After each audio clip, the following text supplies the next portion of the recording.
This is Dennis Wing with Guitar Lessons Ithaca with your tip of the week about guitar soloing.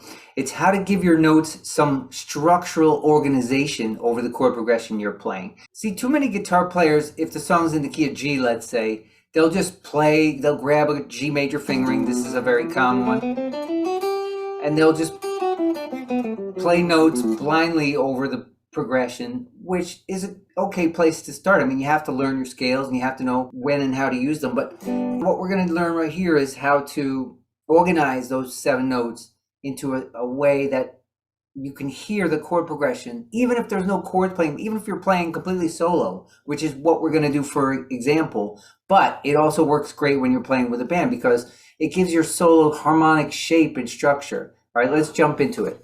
For reference, I'm going to use the progression that is famous on a lot of tunes, but in particular, I was thinking Iko Iko. And we're in the key of G, so this 1 chord is a G, and this 5 chord is either D or D7, right? So it sounds like this, like G, and then D7, and then G.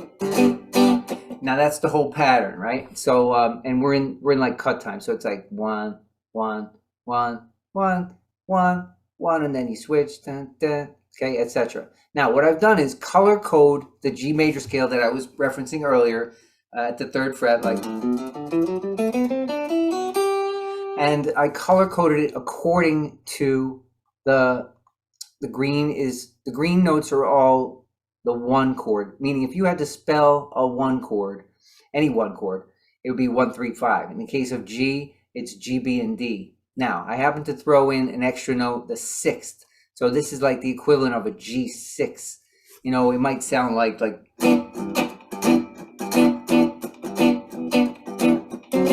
and you might not play that in reality when you play Iko Iko or any song that has this progression, and there are a lot of them.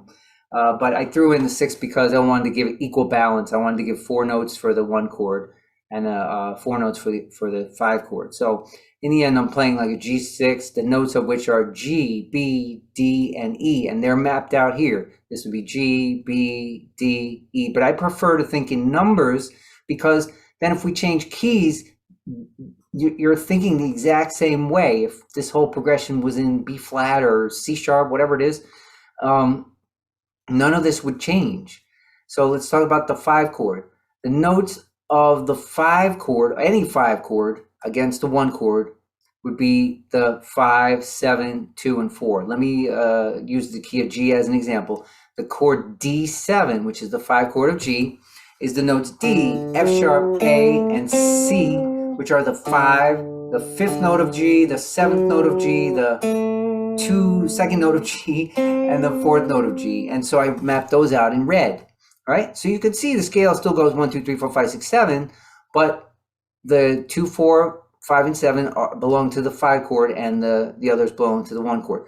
So if you played only arpeggios, and maybe you don't know a 6th arpeggio, by the way, the G6 arpeggio is the same as the E minor 7 arpeggio, for those of you who know that one.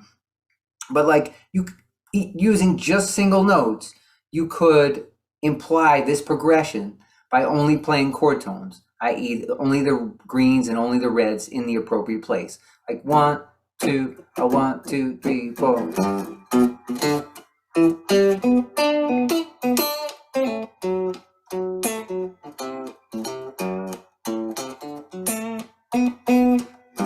Hopefully you could hear, the progression underneath that. Now, of course, you're not going to play like that, very often in real life, nor should you play the complete opposite of that, where you're just playing the notes of the scale, like without any reference to the chords. The answer is somewhere in the middle. You can use any of the chord tones over either of the chords, but the ones you're going to emphasize are the ones that match the appropriate color in my diagram.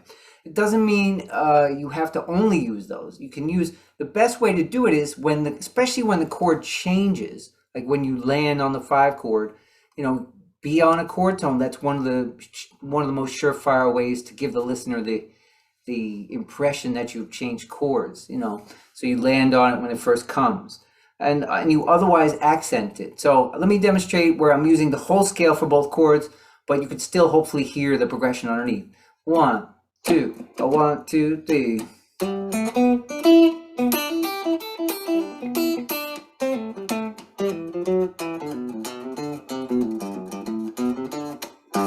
Now, interestingly enough, I wasn't going to use any chromatics. Chromatics means any notes that connect these notes that aren't drawn on here. There's 7 notes drawn on here, and the other 5 notes are considered chromatics. But through the force of habit, even though I wasn't going to do it, I put one in there. And so that's the reality of it. You can always use all 12 notes, but now you have a hierarchy. The chord tones, the 1, 3, 5, or maybe 7 or 6, depending on what the chord is, are the foundation of it, the most important, the four most important ones. And then you have 3 scale tones above that. Like if your chord is a 6 chord, you got 1, 3, 5, 6 are the chord tones, and then the others, the 2, 4, 2, 4, and 7 would be the scale tones over that chord. They're not chord tones, but they're in the scale, and then the other 5 would be the chromatic. So again, 4 chord tones, 3 more scale tones, that's 7 total, plus 5 makes 12 notes. And you look at them that way in like a pyramid where it's like your food groups, your chord tones are, you're going to want a lot of those, and then the scale tones you'll use, and then the chromatics, you're going to use them more sparingly, and you're certainly not going to land on them or emphasize them. So let's demonstrate one more time using all 12 notes. I'll do anything I want, and you'll still hopefully hear the progression. 1, 2, 1, 2.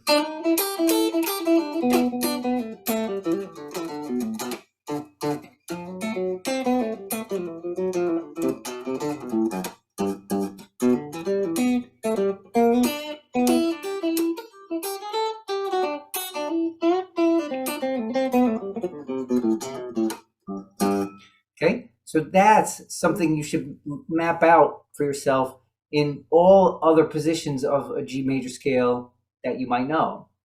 That is a tall order. You have to do things in stages, of course, so one step at a time. So I'm going to play this progression for a few minutes just to have fun with it. You can watch as much of it as you like, where I'm using any position on the neck, and I'm using any scale tones, any chord tones, any chromatics I want, and hopefully the structure will still be there.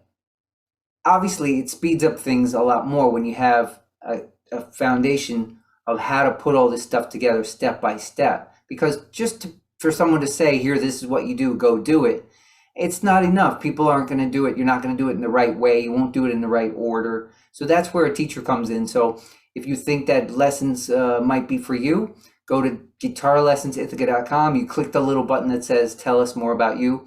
And then I offer free trials. I'm the head teacher. My name is Dennis. And we'll take it from there. I'd love to hear from you. Otherwise, just enjoy this version of Aiko Aiko or Polly Doodle or whatever you want to call it. Here we go.